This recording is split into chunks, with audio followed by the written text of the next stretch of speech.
attending. Second, ask Allah subhanahu wa ta'ala to make this heavy in your scales of good deeds on the day of judgment and a means for us to get closer to Allah subhanahu wa ta'ala. Lastly, ask Allah subhanahu wa ta'ala that we do not forget our brothers and sisters in Palestine, and ask Allah subhanahu wa ta'ala in this blessed place, in this specific time, to protect, safeguard our brothers and sisters in Palestine, and also to grant them victory against the tyrants, the Zionists, the terrorists, obviously the Zionists, inshallah. Allahumma ameen. We continue on, inshallah, with the story of Lut alayhi salatu wasalam.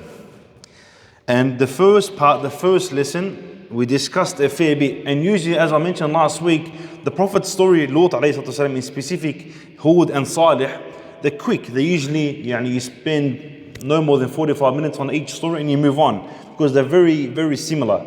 But we mentioned that, subhanAllah, the story of Lut has never been this relevant ever in the history of the Muslims since the time of the Prophet ﷺ.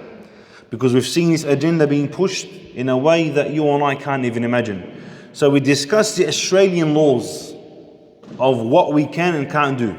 That's one thing we discussed last week.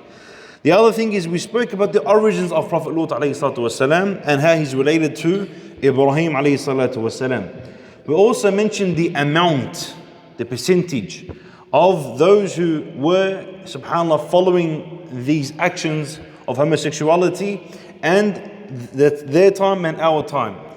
And subhanAllah, till now, they had more than what we have today, subhanAllah. And we said there's only 3% in the entire world that are homosexuals. SubhanAllah, something that we all need to be aware of. And it's weird how a whole world is trying to push a certain gender based on a small minority of people in this world alive.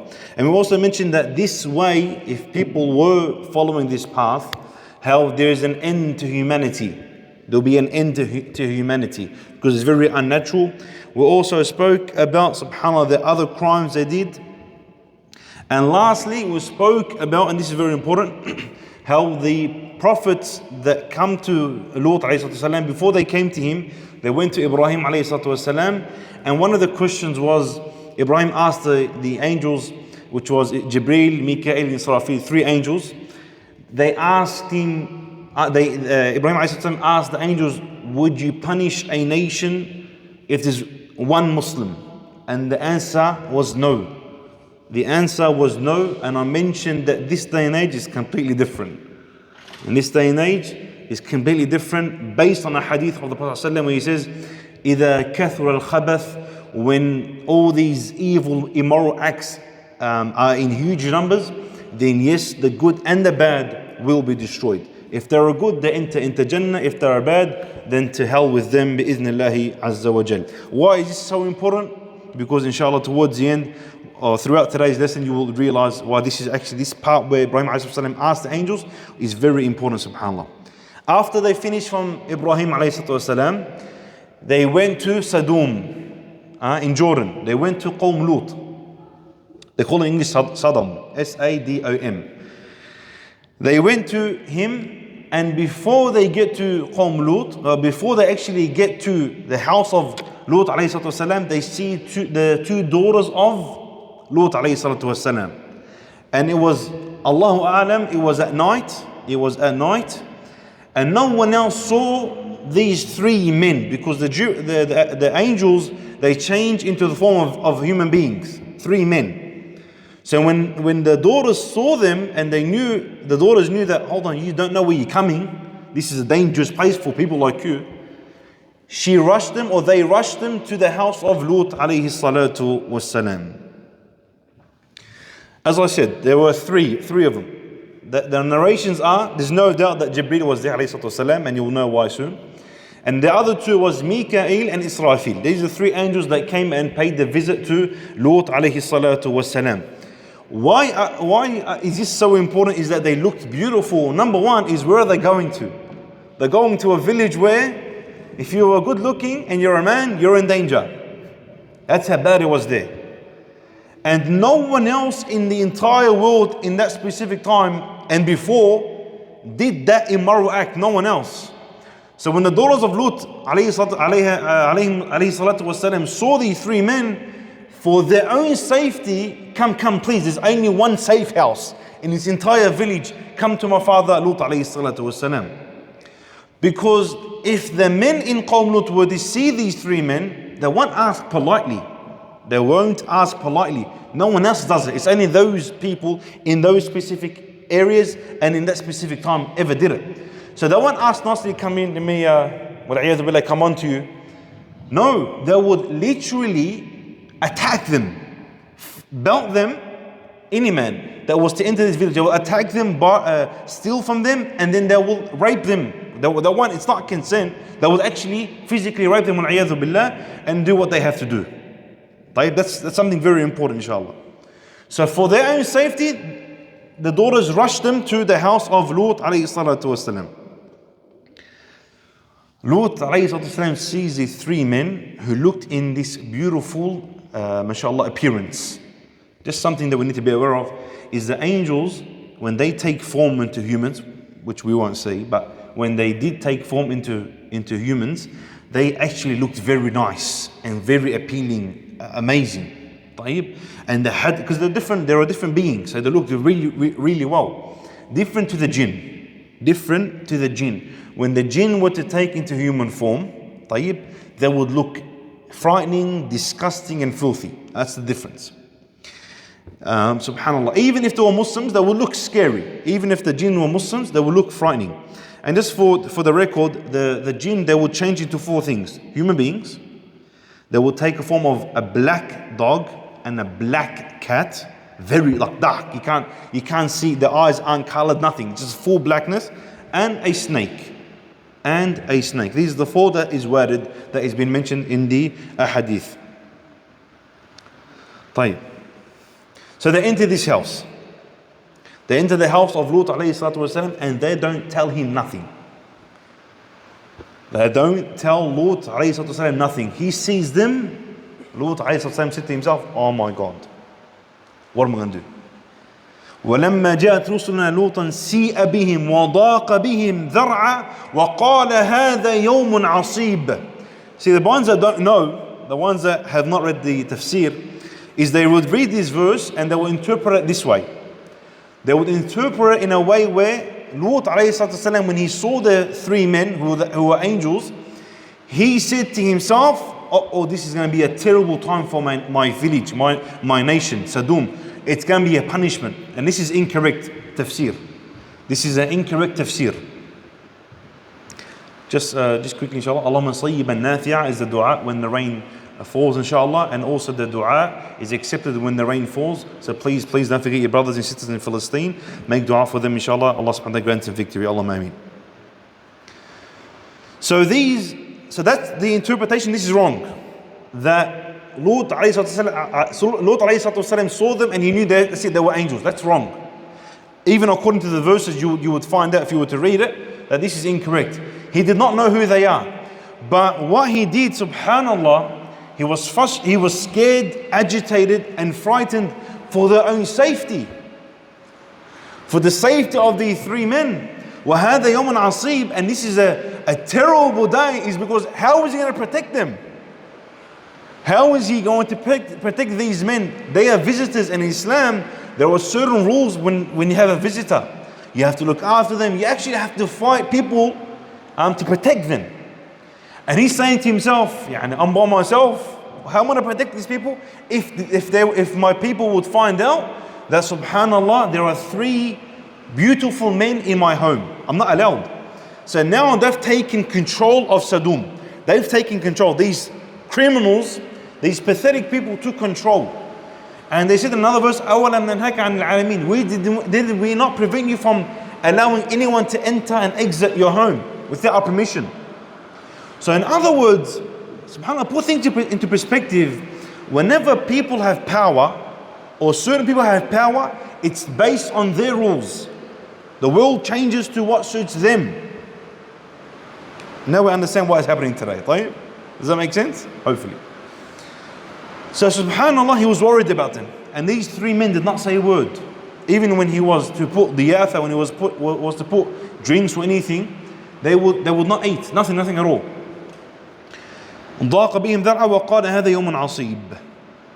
Allah subhanahu wa ta'ala then says, وَجَاءَهُ قَوْمُهُ يُهْرَعُونَ إِلَيْهِ. He says, subhanallah, he says that the people in Sadom came at him, came to his home. How? The two daughters, we know they're believers. The two daughters of Lut A.S, we know they're believers. No one else saw them. No one else saw them. What happened? His wife. This is the betrayal of the Prophet's wife. And because of this betrayal, she will be with the people of hellfire, wal-'iyadhu billah. She either went physically and told the people, or she sent out a message in a way or form. That's not the point. The point is, she betrayed her husband, and she got the message across to the leaders of these people in Sadom that Lut alayhi salatu wasalam has hosted 3 beautiful looking men. They came running. يُهْرَعُونَ إِلَيْهِ. They came running. وَمِن قَبْلُ كَانُوا يَعْمَلُونَ السَّيِّئَةِ. And before, what were they currently doing is they were drinking, they were intoxicated, they were sleeping around and so on and so forth. They left everything. 3 beautiful men, new people, new flesh, Bismillah, ran at him. They ran at this home. They ran to Qawm Lut. They ran to the house of Lut alayhi salatu wasalam. So what happens? So now Lut alayhi salatu wasalam is worried about his people. Hopefully no message comes out that he's hosting 3 men. And all of a sudden, who are you? Why are you here? Why'd you come? And all of a sudden, his door is knocking, boof, boof, boof, like that. Ya Lut, we know these people, there's 3 men in your house. Come out, let's talk. We want to talk. And he was shocked. He was frightened. Again, back in the days when there was a visitor, with the blood they would defend him. They'll protect him in any way or form. And it's a duty upon the hostess to, subhanallah, to safeguard his host and to make sure that he's looking after them in the best of ways. So he heard this. Haram. He alayhi salatu wasalam, was frightened. He was worried. What am I going to do? How embarrassing is it to tell these 3 visitors who do not know that these people are coming for you and not to talk to you, now to do, you know what I mean? There. Because there's a lot of kids today. But, so what did he do? She opened the door. قال يا قوم هؤلاء بناتي هن أطهر لكم. So as soon as he opened the door, and they said to him, we want these 3 men. We want them. Ya Lut, either we'll kill you, get rid of you, or give us these 3 men. We want these 3 men. And their houses aren't like our houses, mansions. No. It's like a small room. So now we're going to picture that these 3 men, angels, alayhim salatu wasalam, they are seeing everything and they are hearing everything. And if you're a normal visitor, a normal human being, you'll be frightened. There's a whole village now at you. They want to, now he knows what's going on. They want to take you. They want to come onto you. They want to rape you. So what does he say? قال هؤلاء بناتي إن كنتم فاعلين. In another verse, he says, subhanallah, he says, قال يا قوم هؤلاء بناتي هن أطهر لكم فاتقوا الله ولا تخزوني في ضيفي. First he said to them, please, I know what you want, but please not now. Not now. I've got visitors. And the worst thing is to be embarrassed in front of your visitors. ولا تخزوني في ضيفي. Do not allow me to feel small in front of these people. Please, just whatever you, please do not embarrass me. And the qawl of Imam Ahmad rahmatullah alayhi, even when he's saying something good, so he says, النصيحة أمام الناس فضيحة. He says that if you were to advise, so saying something good in front to someone in specific, and it's in front of everyone, this is not an advice. This is an embarrassment. You're embarrassing the person. You're embarrassing, and that's you saying something that is good. Imagine you being embarrassed by having someone to talk to you in an evil way. So now what's happening is the angels or the 3 men are hearing that these people want these men. They want them. And subhanallah, he says, وَلَا تُخْزُنِي فِي ضَيْفِي, do not embarrass me, please. هَؤُلَاءِ بَنَاتِي هُنَّ أَطْهَرُ لَكُمْ. This has a few meanings. When Lut A.S. says, these are my daughters, do with them what is halal, obviously, there are three different opinions on what this actually word means. And I want to mention this so we won't get mixed up between that and what the Israeliyat have, subhanAllah. Number one, is he actually meant it literally. And he said, these are my two daughters. Subhanallah, if you want to, do what you want to do it with them. But in zina, a'udhu billah, not in zina. Hold on. Not in zina. No, get married. You want, in other words, you've got this urge. Do it the right way. I've got two daughters. Subhanallah. You want to fulfill your urge. Do it with my daughters in the halal, with a nikah, with a marriage.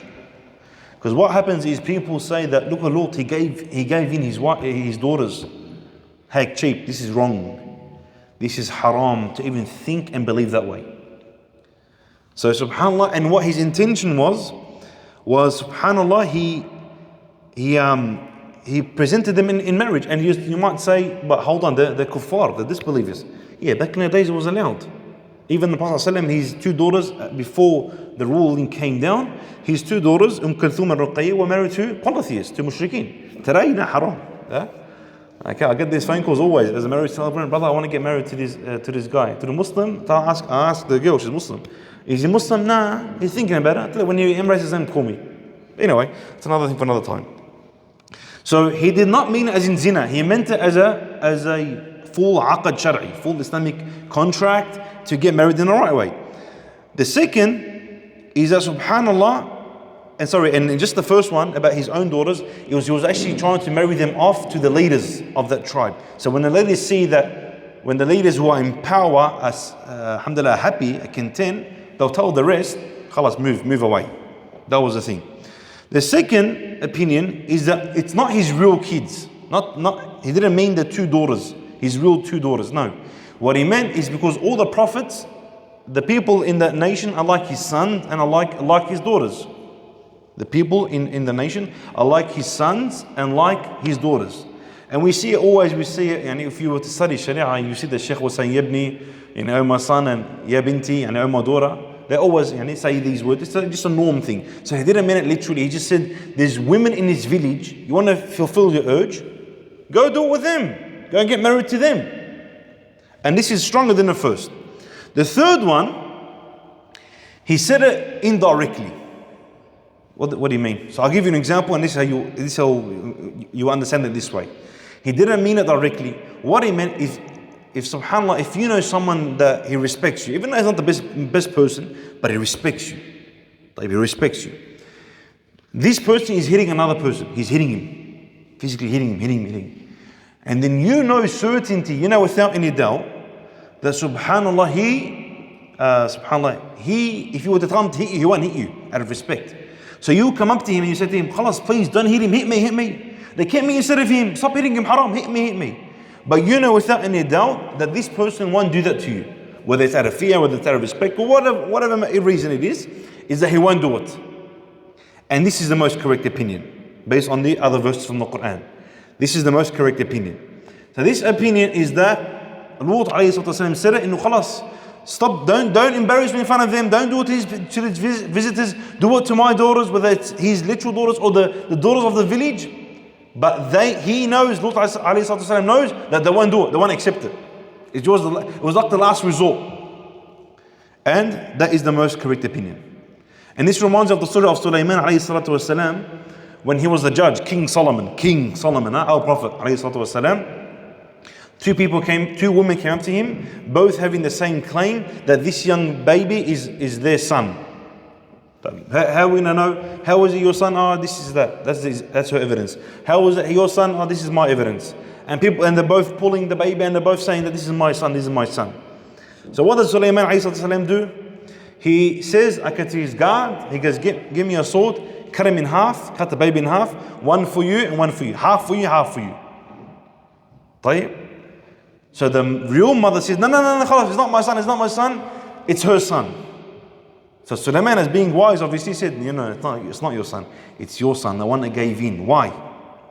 Why is because a real mother, even if she has to sacrifice a little bit, it's for the greater good. Okay, I won't have him, but as long as he lives. So and a fake mother will say, yeah, okay, I'll take half. She doesn't care. Okay, so what I'm trying to get at is that Sulaiman ﷺ didn't say, kill him and really chop him in half directly, but he used it as a means to show the truth. Like Lut alayhi salatu wasalam. طيب. So now he pleaded to them, no help. They didn't listen to reason. The women, they didn't care. They want these three men, and he was preventing them. And then Allah subhanahu wa ta'ala says in the Quran, He says, subhanallah, قال لقد علمت ما لنا في بناتك من حق وإنك لتعلم ما نريد. You know that we don't want the women. This is important for later. You know we don't want women. We want them. We want those three men. And then he says, قال لو أن لي بكم قوة أو آوي إلى ركن شديد. Two narrations explaining this verse, explaining this part. He says, if only I had power to prevent you. If this was mentioned to the angels, their interpretation or the tafsir will be in this manner. He would look at the angels and say, if only I had power to prevent my people from coming and pretty much raping you. The second interpretation is that he was speaking to his people and saying, if only I had physical power, so means, any means with its numbers or so on and so forth, I would attack you and prevent you from touching my visitors. Mind you, remember, Lut A.S. does not know these are angels.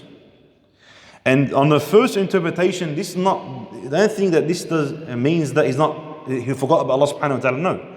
But in Islam, okay, it tells us to take by the means, take by the asbab. So the asbab, and this is all happening at the moment, This is all happening in front of, Lut is not thinking straight anymore. What's he going to do? He looked at the angels, or looked at the three men, he goes, لو أنا لي بكم قوة, if I had strength, I would have prevented them, I would have pushed them, I would have hit them, I would have expelled them from my home. But what am I going to do? And even if he helped me, four of us against all this tribe, all the whole village, what are we going to do? He didn't know they were angels. طيب.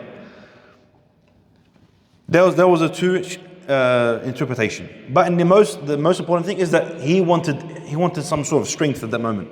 He couldn't do nothing.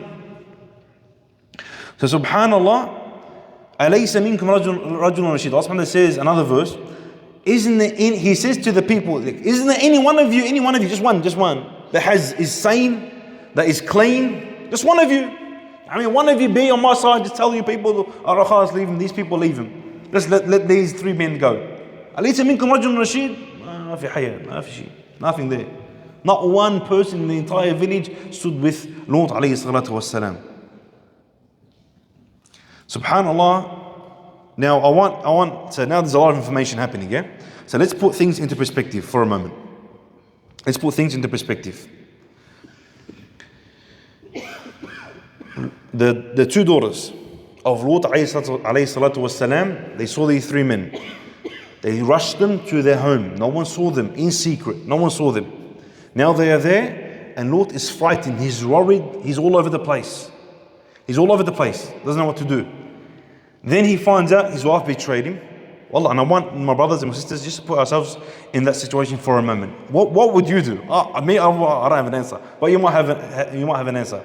So what would you do? Now you know that your wife betrayed you, and then you got people who have barged in, have come to your door, knocking on your door, and they want your visitors. What would you do? How would you react? Al-ilmu 'inda Allah. And they're drunk off their heads as well. Like they only want one thing. You can't reason with them. You can't rationalize with them. You can't speak to them. Not one stands with you. And usually you don't see this. Usually, even if the whole world is corrupt, you find that one person, that two people, they know, you know what? Wallah, he might be right.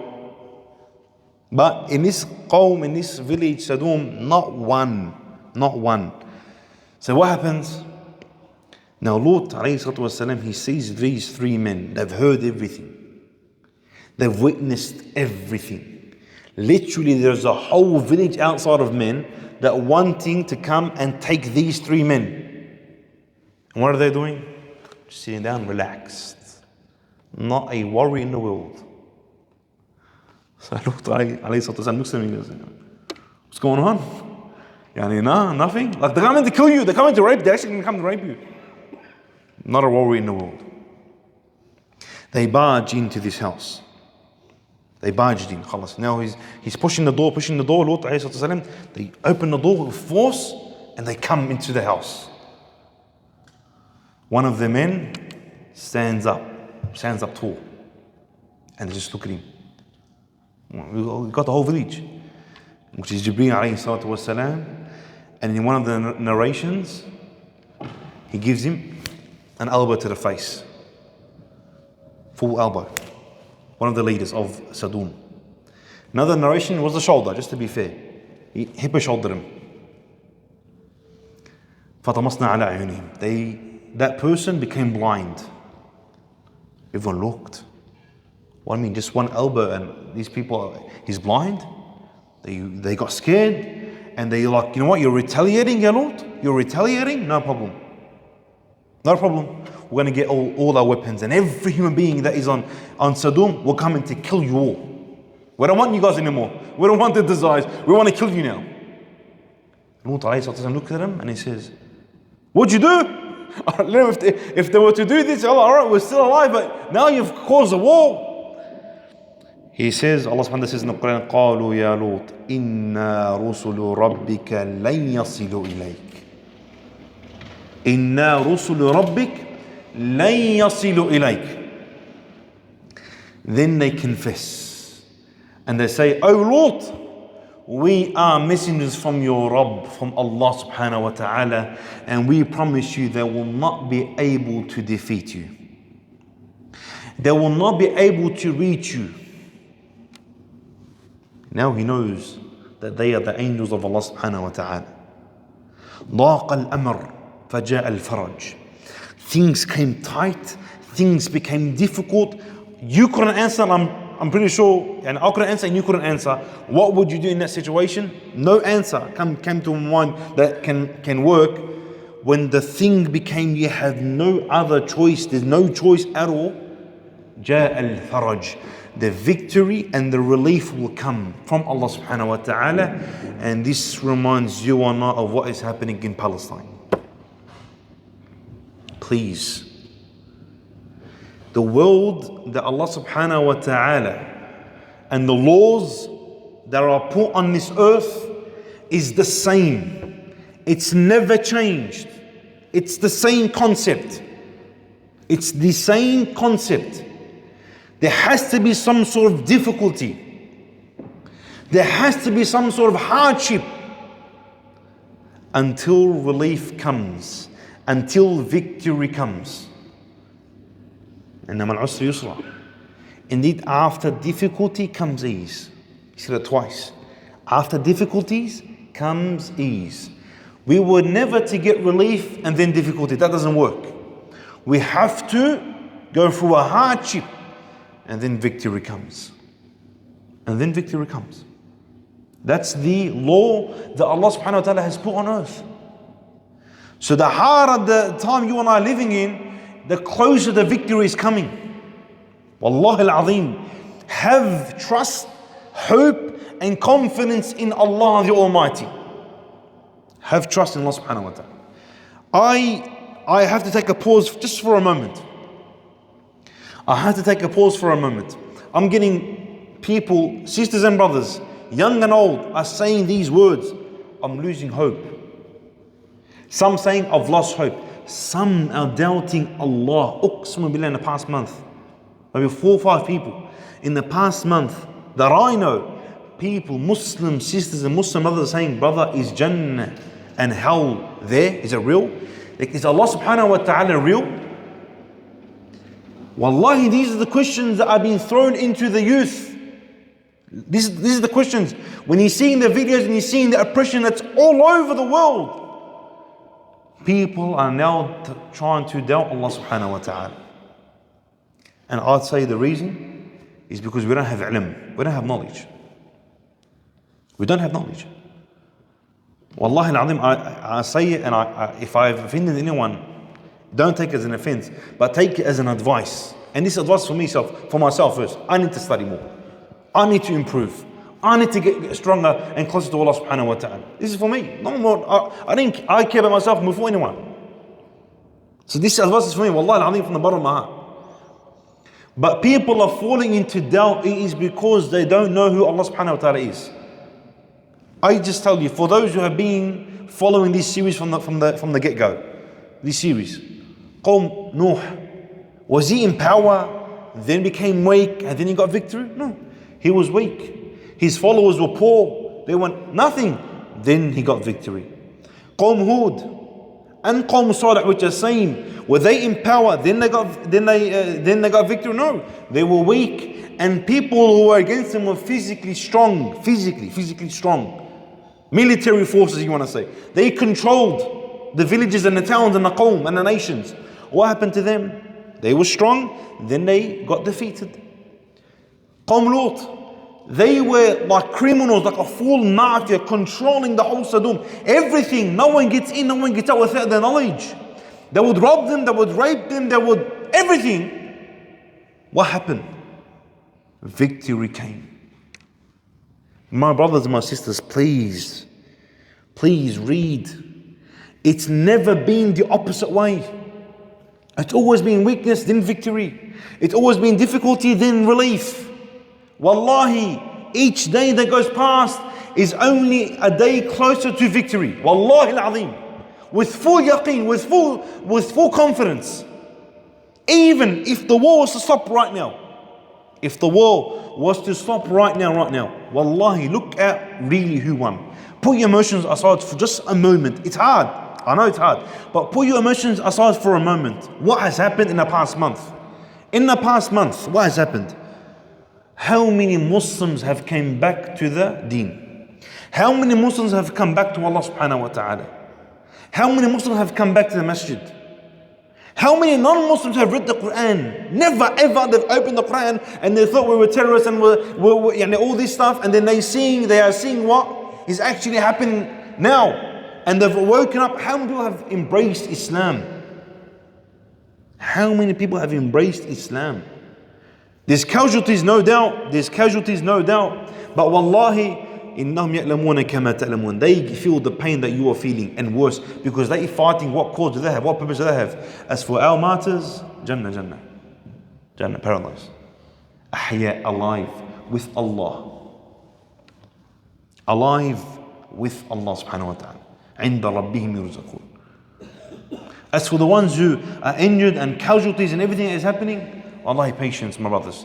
It is because of you that all what I said before about the Muslims coming back to the deen, non-Muslims reading the Quran, because of you, awalan, by the will of Allah subhanahu wa ta'ala, then by you get rewards for everything, and that only puts you in ranks in Jannah.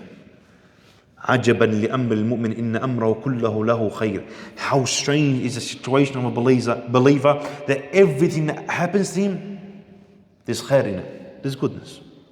There is goodness. Some in a way of it, there's always going to be subhanallah khairina. And wallahi, I see the khair, and I see the people waking up, and I see the people getting closer back to Allah subhanahu wa ta'ala. So I tell you, this war does not just subhanallah involve people in Gaza and the Zionists. This war involves you and I. This war is between Islam and Kufr. It is the same war that Lut and Nuh and Hud and every single prophet went through. It's the same war between Islam and disbelief. The way they defeat us all the way here in Australia is when we lose hope, and we lose hope and we lose certainty in Allah subhanahu wa ta'ala, when we lose belief. If we've done that, then we've admitted defeat to the Zionist terrorists.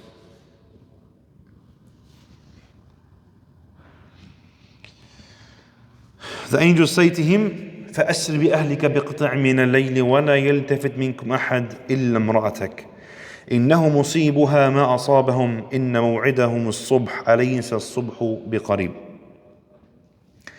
So now, after they confess to Lut alayhi salatu wasalam that they are angels, he says, the angels say to him, pack up your things and leave the town. Pack up your things and leave. Allahu Alam, no one believed in him. And if there was anyone that believed in him, maybe a few more, but it was just him and his two daughters. As for his wife, there are two narrations.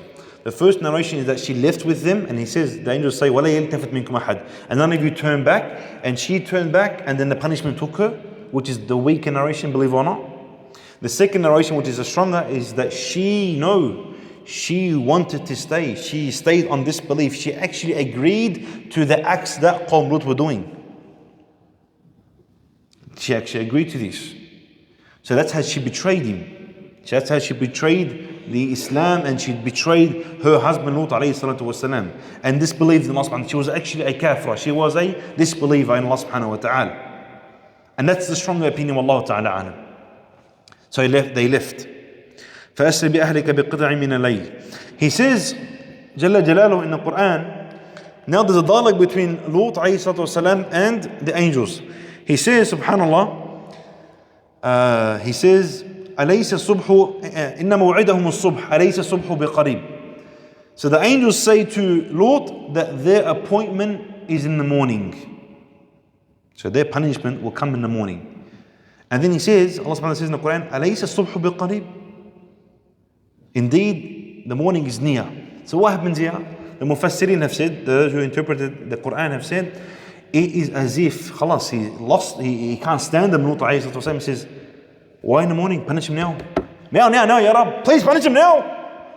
Jibreel, punish him now. Destroy them. Like, get rid of him now. He's had enough of him. But you know, he was patient for a long time. It wasn't 60 years and 70 years like us. No, this was very early in the generations, the time of Ibrahim alayhi salatu wasalam. So it was a long time. Could be hundreds of years. So he was patient. But khalas, you reach a level, all humans, you reach a level of someone, you had enough, Yallah, get rid of him, man. Allah ma'akum. So he says to the angels, why in the morning? Now, please. Now get rid of him. Then Jibreel says to him, it's not up to me. It's the decree of Allah subhanahu wa ta'ala. He has appointed and decreed that this is when they're going to get punished. In the morning, it's going to be in the morning. It can't be before and it can't be after. And then he tells him, he gives him comfort, أَلَيْسَ الصُّبْحُ بِقَرِيبٍ. Indeed, the morning is near. This is very important. Why? We're humans, and the norm of us is we want victory yesterday, not tomorrow, yesterday. That's how we are. We want victory yesterday.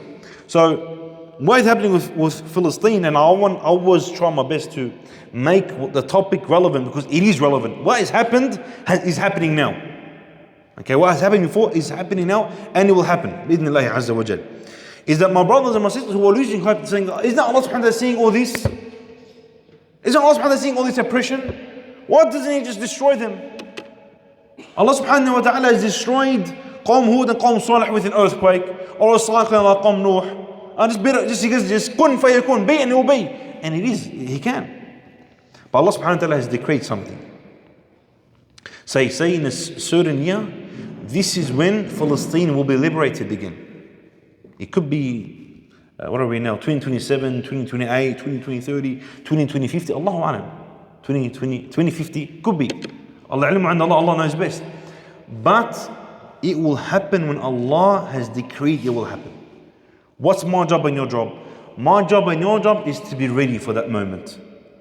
Because victory is coming, with or without us. I would rather it be with us. I can't wait for the moment to see them perish. I can't wait for the moment that Netanyahu and his government fail. I can't wait for the moment until I see Palestine liberated. And I ask Allah subhanahu wa ta'ala to allow us, each and every single one of us, to pray in Masjid al-Aqsa. Wallahi. But it is when Allah subhanahu wa ta'ala has decreed. My job, your job is to be ready. My job and your job is to do our part in getting closer to Allah subhanahu wa ta'ala. To be privileged enough to see victory for the ummah of Muhammad alayhi salatu wassalam.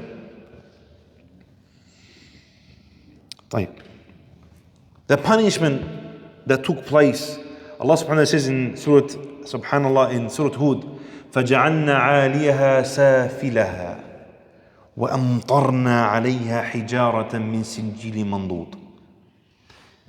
Look at the punishment. And then there's 4 words that when we hear it, we will tremble. But before that, the narration is that Jibreel alayhi salatu wasalam with his wings, he punches the ground, digs under the ground of all Sadom and lifts it to the heavens.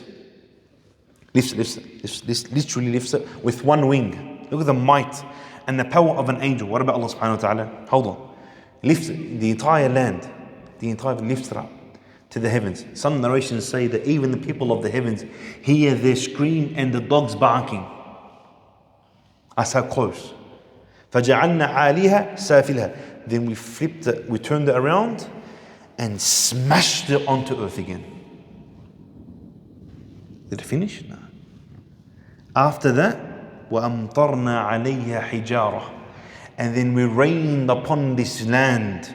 Those who did this despicable act, rained upon it rocks. Heavy rocks, mandud, min sinjili mandud, from hellfire. These rocks are from hellfire, and they came down right after one another. Bang! Smashed them. Musawwama. These rocks, one of the interpretations says, each rock had a name. It was assigned for a person in Sadom. It was assigned. Musawwamatan inda rabbik. It was named. Each rock was to hit one of the victims, one of the people in Qawm Lut. They say it's down and deep down in the Dead Sea. Al-ilmu 'inda Allah. Allah knows best. But how can Muslims go to such a place and take pictures and smile and be happy about it? I don't understand. This is the ghadab, the anger and the wrath of Allah subhanahu wa ta'ala. It didn't happen to any other nation where a whole nation was to get lifted, turn, get smashed, and then rocks from hell come raining on them. And then we got people taking pictures. The frightening part is straight after that. Allah subhanahu wa ta'ala says in the Quran, وَمَا هِيَ مِنَ الظَّالِمِينَ بِبَعِيدٍ. One of the interpretations for this, and this is the one I'm going to go with, this indicates to us that anyone that follows that path, their punishment is near. Anyone that follows the path of Lut, the punishment will be near. Remember when Ibrahim alayhi salatu wasalam said, how about if there's one Muslim, they said, we will protect it, but my time and your time is different. The Prophet ﷺ says, إِذَا كَثْرَ الْخَبَث, when immoral acts and all evil sins are widespread, the good and the bad are getting destroyed.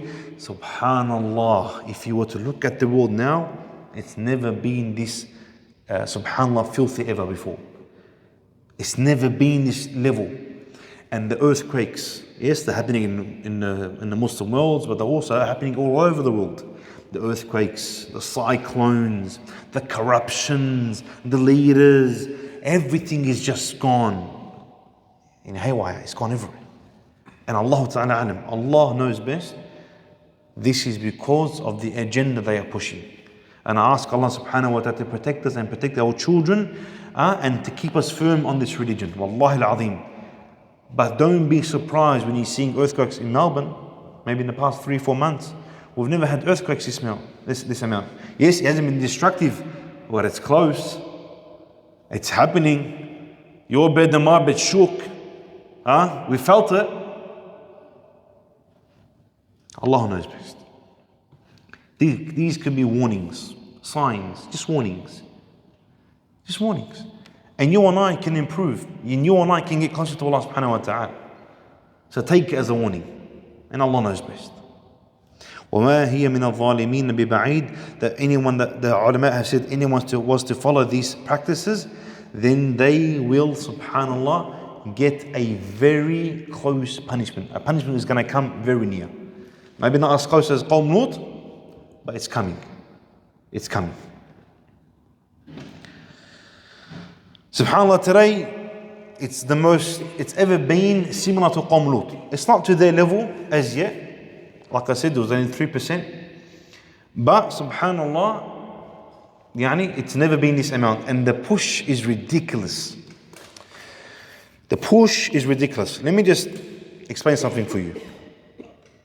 Say, go back in time about 5 years to 10 years, even further, but just go 10 years.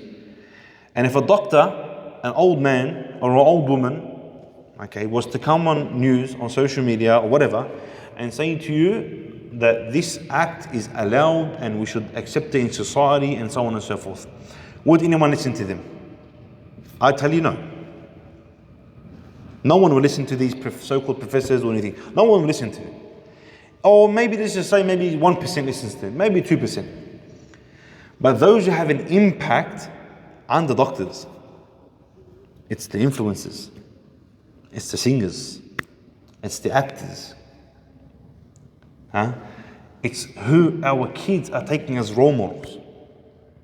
When they come out and support it, they don't have to even act it, but when they got a band, when they got flags, when they participate in such things, it becomes easy to consume first. Second, it becomes more accepted in society. And third, that's the greater impact. That's the greater impact. Is when we see people who will idolize doing these feral acts. That is their propaganda and their agenda, and that's how they are getting the message across. And I'll tell you the truth, it's working. Because even though 3% and 4% who are homosexual or bisexual, the other maybe say 50% besides the Muslims who are God-fearing, they are with this movement. Even though they don't do it, but yes, love is love. Allah yakhdik. You see them, I respect that, and then you tell them they insist, and they say, oh no, this is wrong. But this is something something that you and I need to be aware of. Maybe about a month ago, 2 months ago, I got in trouble. It's always silly. I put up a video about the Matildas, and saying generally the ruling is us seeing female, men seeing female. It's wrong, it's incorrect. But I was also, and I exposed them and I asked Allah subhanahu wa ta'ala to make this heavy in my scales of my good deeds, inshallah, is that they are pushing the athletes for their agenda. And I say it again, I don't care. Why? Because in Australia, let's talk Australia, and let's talk maybe majority Melbourne and Sydney, Muslims and non-Muslims. And it's normal. We love our sports. People love the footy, people love the soccer, people love the basketball. We like them. We watch it. We're not going to be liars. But if you can see, especially when it came to the Matildas, the push was not about how good they play. It's all about this person, subhanAllah likes that person, and that person likes that person. All same sex. And then, they won in the game, or they lost in this game, I don't know what. That's the push. SubhanAllah, that's what they want. So they idolize someone, and then they use them as a tool, because they're all slaves, they use them as a tool to get the message across. So what I'm trying to say to you is now it's in the sports.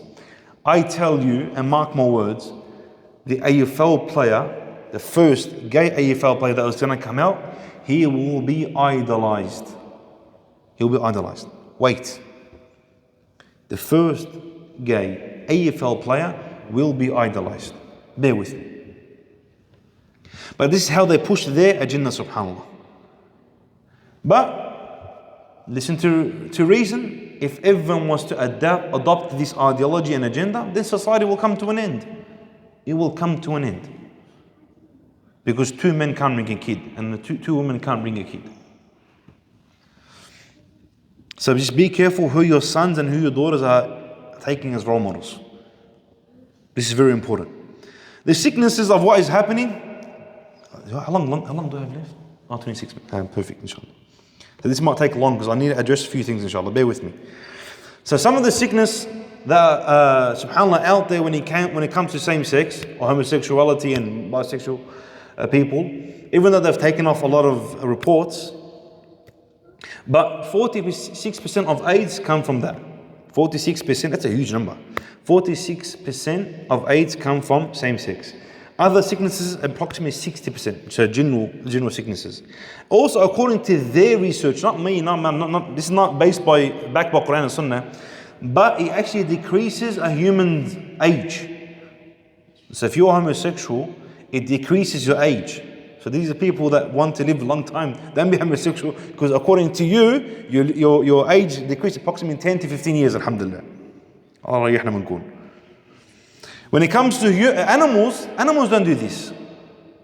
Except for pigs and donkeys. That's self-explained.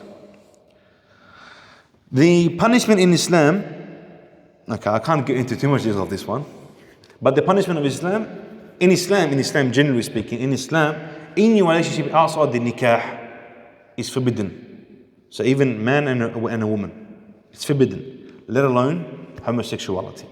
Okay? And it's on the same level, if not a bit more, than zina, than fornication. Let's just end with that. And we all know the capital punishments for those. Just quickly, some of the lessons, and then I want to address something important. 3 things that are important and relevant for our time, inshallah. But some of the lessons that we can take from the story of Lut A.S. is, subhanAllah, how disgusting this crime was to an extent that Allah subhanahu wa ta'ala punished him in a way that He did not punish anyone else. A whole village up and then turned and smashed, and then rocks from subhanAllah, from the hellfire. The other thing is when a community and a huge number follow this certain ideology, something that's out of the natural order that Allah subhanahu wa ta'ala has put on earth, then people see what is good bad and what is bad good. SubhanAllah, they themselves, Qawm Lut, they say, أخرجوا آل لوط من قريتهم إنهم أناس يتطهرون. Get rid of Lut because they are purified people. So the dham becomes madah. Sorry, the madah becomes dham. So when they're saying to Lut, get out of this place, get out of Sadom, because you're purified and we're filthy. See how opposite they are? And we spoke about the story about the judge. If anyone hasn't watched it, I tell you, go watch it, inshallah. But everything becomes unnatural. And everything part of the alphabet group, okay, the transgender and I don't know what else, because so gay, lesbian, transgender, I think it's bisexual, I don't know. Anyway, that originates from being homosexual. It originates from that. Why? Because when a person moves from the natural order, so a man's meant to like a woman, but he moves away from that natural order, what happens? What limit does he have? So one day he likes a man, okay, that doesn't work, then it will get worse and worse and worse. I don't know what I like. Oh, you know what? I like women. I like men, but I'm not a man, so I gotta change myself into a woman so I can be in a relationship between a man and a transgender woman. See how math doesn't make sense? But it all originates from that. Subhanallah. So the bad becomes good and the good becomes bad. The patience of Lut alayhi, even though they were all physically threatening him, he, subhanallah, he remained until the last moment where they wanted to actually come and rape his visitors. That's when he had enough. Subhanallah. Whenever we are in a tough situation, we need to always, whether it's in good or bad, is to always come back to Allah subhanahu wa ta'ala. Always come back to Allah subhanahu wa ta'ala. That's how we can move forward from the corruption of this world. It's always through the Quran and always through the Sunnah. It's always been that way and it will always remain that way till the end of time. I don't care what you do. Those are the 2 main things. Addu, bite on it. Quran and Sunnah, bite on it. We let go of that, we let go of everything. Wallahi al-azim. We let go of that, we let go of everything. For society to advance, there's 2 things, and we mentioned that before. There's 2 things. There's money and technology, which we've skyrocketed. What we have now of money and technologies, and it's something that's unimaginable. But it also needs character. It needs morality. When there's no akhlaq, there's no shyness, there's no modesty, society is destined to be doomed. It's destined to be doomed. And again, I say it. If they remain on this path, they are their own destruction. Their own destruction. Imagine people that don't know what they are, and every time they can identify themselves as something. Imagine that person's the leader of a country. Good luck. Honestly, Allah, it's frightening. But they are destined to fail. How Lut alayhi looked after the visitors, something that we need to all be aware of, is that whenever you have a visitor, look after him. And back in the days, they used to even fight for his safety. Also, the Qawm Lut, Lut's wife, subhanallah, your relationship with a Muslim does not help you. On the day of judgment, if you are not a person that fears Allah subhanahu wa ta'ala and believes in Allah subhanahu wa ta'ala, then your destiny will be hellfire, and Allah knows best. 4 things I want to address. One thing I want to say, and this is something that my shaykh has said to me maybe in 2014, and until now it's never left my mind. People who are losing hope in what is happening, and I said that it's only a matter of time for victory. Wallahi. You got to remember one thing, is that we've been smashed for the past 100 years. And before that, 1,300 years, we were in power. We were honorable. Yes, we had our ups and downs, but always the Muslims were, subhanAllah, a power to be reckoned with. It's only been maybe the past 100 years where we've been absolutely humiliated and disgraced. So subhanAllah, and I say this with full hope in Allah Azza wa Jal, is my shaykh gave an example of the Muslim Ummah in this way. And maybe others have the same example but different thing, but this is what is happening. In 2014, especially when you live in the Arab world, whoever's been in any other country besides a European or a Western country, we live in a bubble here. Wallahi, we live in a bubble. We don't hear nothing here. We don't know nothing. When you're in what is happening, you're around those countries, people say stories that you've never even imagined, you have a different perspective of life. That's my advice. That's something that I've witnessed. So what happened is in 2014 we had all the wars, and the Middle East was shambles. It was all over the place with Syria, Tunis, Egypt, Libya, and so on and so forth. And the Shaykh once comes in and he's giving us a lesson, and he saw maybe 20 of us were all upset. Wallah, we were all down, and he takes the book, puts it aside, and he sits down and he says to us, he says that do not lose hope in Allah subhanahu wa ta'ala. He says, I see victory very near. And then he says that the Muslim Ummah is in this situation. It is as if it's a man on the back sleeping. One man, and imagine it, on his back sleeping, deep sleep. And not just sleeping, but chained up from top to bottom, chained up. Can't move. And this is the Ummah of the Muslims today. They can't move, yeah?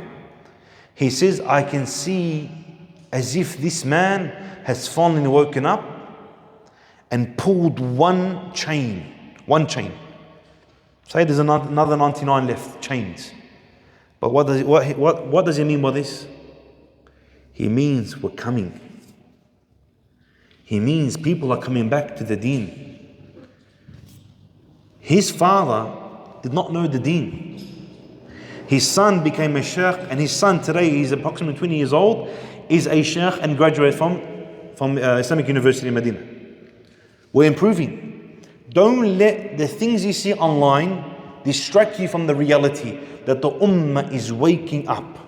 Wallahi, it's waking up. I'll give you an example. What are you doing here? You right now, my brothers and sisters, what are you doing here? You're coming to pray.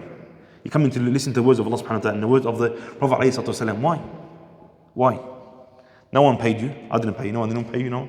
And we don't give you out free pizzas or sausage sigil. No. Why'd you come? Because you're hungry for the deen.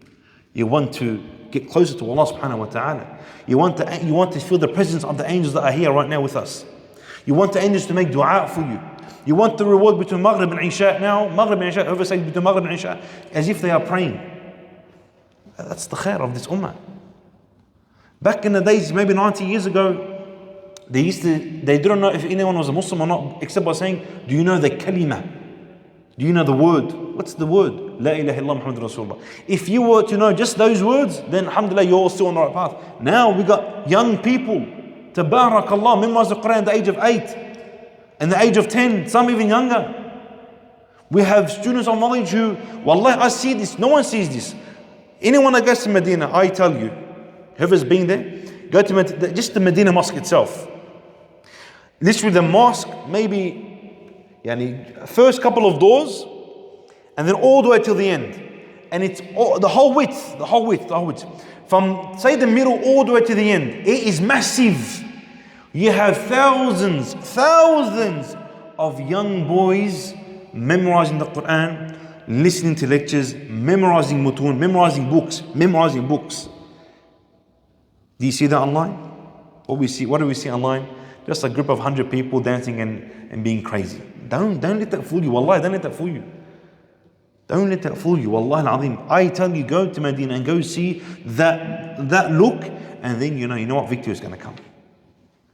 Those 1,000 people, maybe 60, 70 years ago, you never see that. Never see that.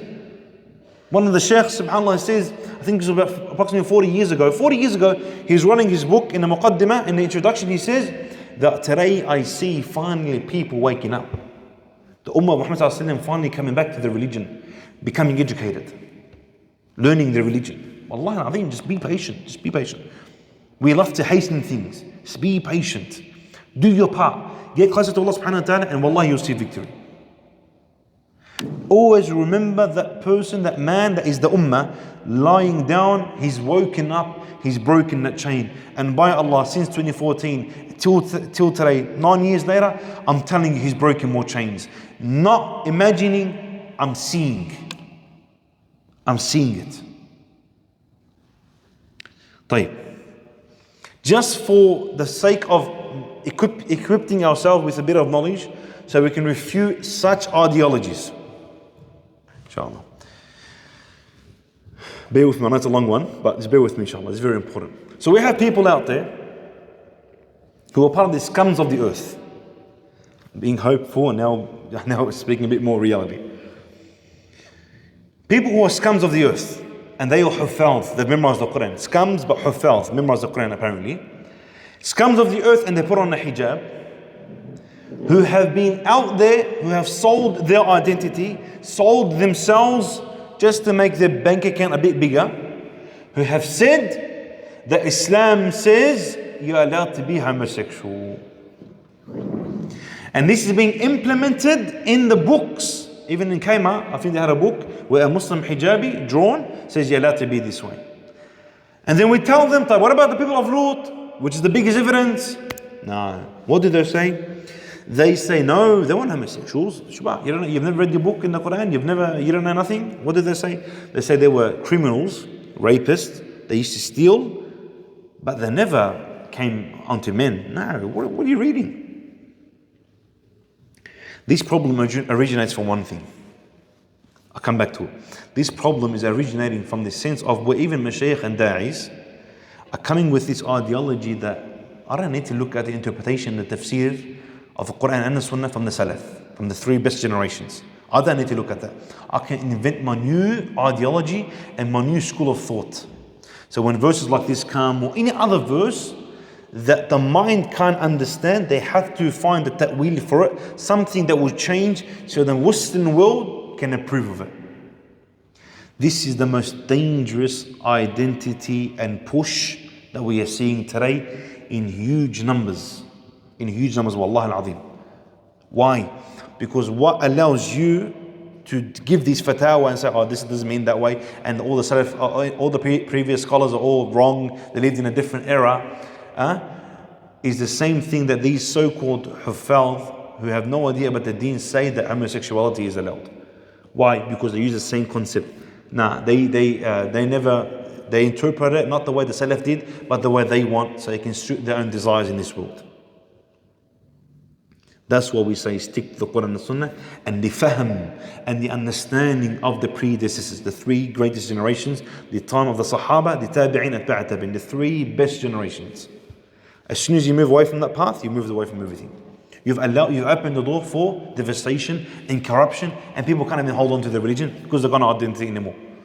And then I'm going to say to you, why does this da'i and shaykh have the reasoning for him to bring a madhab, and where others can't? Bring another different interpretation whilst others can't. This is a massive problem. But anyway, let me just quickly refute this. One verse and it's enough, but the rest of the whole story, and you got, maybe this young kid can refute them, subhanAllah. But when you're telling a person that this is black, and you're telling him, no, it's white, how you gonna convince him? I mean, it's black. No, it's white. What can you do?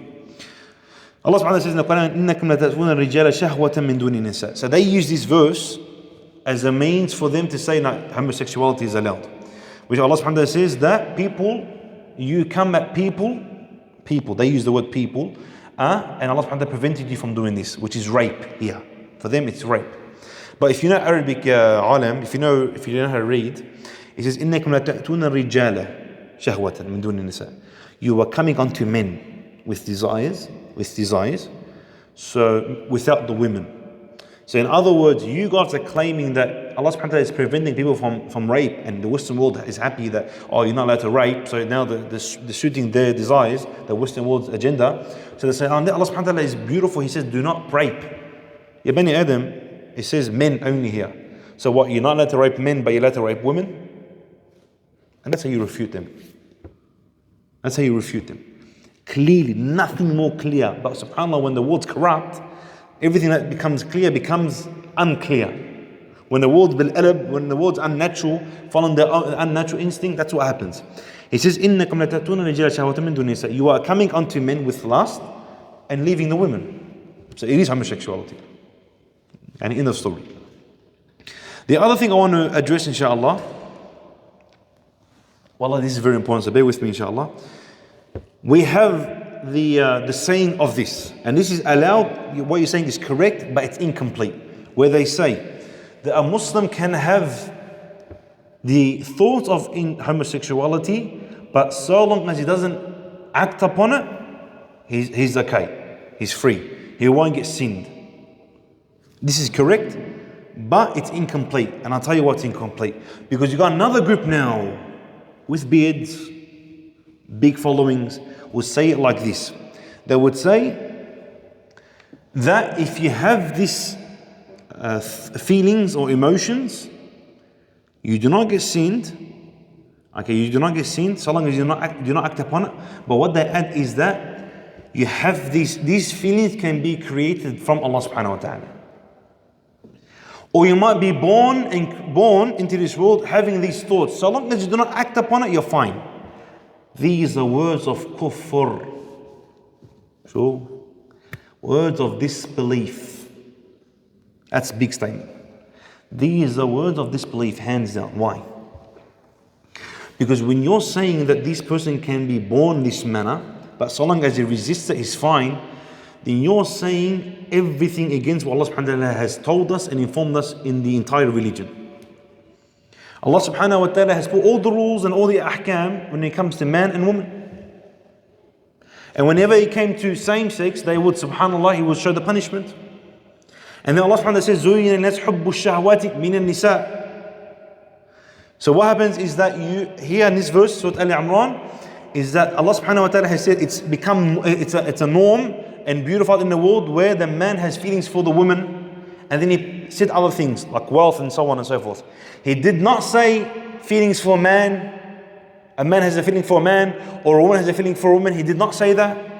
And these hubbu shahawat, they are not just lawful and unlawful, they are unlawful and lawful things. So I love a woman, but I have to get married to her to do whatever I want to do with her. طيب? And a woman likes a man, she has to get married. But it's a normal, natural instinct for a man to have feelings for the woman and a woman to have feelings for the man. So, okay, but if I do zina, it's haram. But Allah subhanahu wa ta'ala here, He does not mention the love the man has to another man or woman has to another woman. So you're saying that this verse is wrong. And when you say one verse of Allah subhanahu wa ta'ala is incorrect, you made kufr, you made disbelief. You done an act of disbelief. Now no one can go out and say, oh, this shaykh said everyone's kafir. No. Okay, but it's an act of disbelief, and no one labels no one. We're not allowed to label no one. That's not our job. Okay, that's not our job. But I'm just showing how dangerous one word can change, because that one word suits the West. Because they want to say that a person is born this way. What do? You gotta change. You gotta change. And we say no. He's not born this way. Things have happened in his life that allowed him to turn this way. What do they use, these mashaykh and du'a say?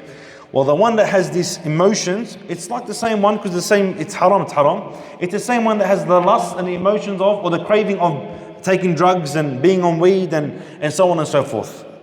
Ya akhi, that's wrong. Allah subhanahu wa ta'ala did not create you having these feelings. Things have happened in your life for you to have these feelings and these cravings. It could be your parents are smokers. It could be you were brought up with people that take weed. You could be brought up with people who are oppressive and it's changed your mind to the world and so on. It could be that. But Allah would never create something in you and I and then punish us for it. No, wallahi, he won't. Because that same person that's claiming that I've been born this way, if he was raised in the masjid and reading the Quran and understanding the Quran and understanding the Sunnah, he will not turn out that way. It's as simple as that. But what do they want you now to stop doing is to actually find out what was the core reason this happened. You're not allowed to anymore. You're not allowed to. And the parents are afraid, and this is my last thing. If I go more, forgive me. Okay? This is the last thing I want to say. This is my personal opinion. I'm not saying any scholar have said this. But the parents are frightened. Any normal parent is frightened of what is occurring at the moment. And we had a meeting with some of the imams here in Melbourne. And I said something and not many were happy with, but I said it. That's me. That's who I am. I said to them, I asked the sheikhs there, I said, why are the parents so frightened and so scared? And they replied a generic response by saying, well, do you blame them? They can't tell the son and daughter what to do and what not to do and how to react and so on and so forth. And I say to them, that's a small percentage. They're like, what do you mean? I'll tell them this. I'll tell them the amal of Qawm Lut, the action of homosexuality of the people of Qawm Lut is in the same hierarchy as zina, doing fornication, taking drugs, being a thief, dealing in drugs and mafias and everything. It's kind of in the same hierarchy. It's kind of in the same thing. But they fear this action more than anything is because one thing. The parents have gotten used to whenever the son is misguided, they throw him in the mosque, yalla, they'll get guided straight away. Or they take him to a sheikh, yalla, get guided straight away. Or if he's a drug addict, take him to a counselor or a rehab center and he'll be fixed straight away. As for the homosexuality today, no sheikh can say anything directly to that person. And that's why many of the parents are upset. How? I'll tell you how. It is because these same parents who are worried and everything is where are they in the mosque? Why aren't they in the mosque? Why aren't their kids in the mosque? Because genuinely anything that happens in the child's life, if it was a drug addict and smoke and everything, they've got a second plan is to bring him to the mosque and the sheikh will deal with him. The sheikh will fix him in seconds. But the homosexuality now they're frightened and they are scared. In times like this, it is a duty upon every parent and every older brother and everyone that cares to bring their subjects to the masjid. It's a duty upon us. It's a duty upon us as parents that really, really care. Implant in them the love of Allah subhanahu wa ta'ala and implant in them the love of the Prophet sallallahu alaihi wasallam, and do not worry out. Don't worry about anything else. Because when these agendas are being pushed and their role models are doing such things, they have a leg to stand on, an identity to stand on, and Allah subhanahu wa ta'ala to stand with. And they will refuse it. But when there's no Allah, no Quran, no Sunnah, no Prophet ﷺ, what's going to prevent them? The mind is falling into the characters and the role models that many of our youth are following. Again, the only way to move forward in this ummah is through the Quran and through the Sunnah. Without the Quran and without the Sunnah, we are doomed. أقول قولي هذا وجزاكم الله خير. السلام عليكم ورحمة الله وبركاته.